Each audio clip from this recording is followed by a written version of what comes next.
ล่าสุดกรมอุตุนิยมวิทยาออกมาประกาศเตือนแล้วว่าเรามี depression อีก1 ลูกอีสานเตรียมตัวเต็มพื้นที่ไหนบ้างสีเหลืองจะได้รับผลกระทบสีแดงจะตามมา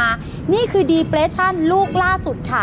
17 18 19 20 21เป็น depression นะคะตามประกาศแล้วคนที่บอกว่าจะต้องเตือนจังหวัดไหนบ้างคือคุณศาสินเฉลิมลาภค่ะเขาบอกว่า depression ลูกใหม่มาเร็วกว่าที่ผมคิดพรุ่งนี้เคลื่อนตัวเข้าภาคอีสานครับหนองคายบึงกาฬนครพนมสกลนครมุกดาหารยกของขึ้นสู่ที่สูงเถอะค่ะ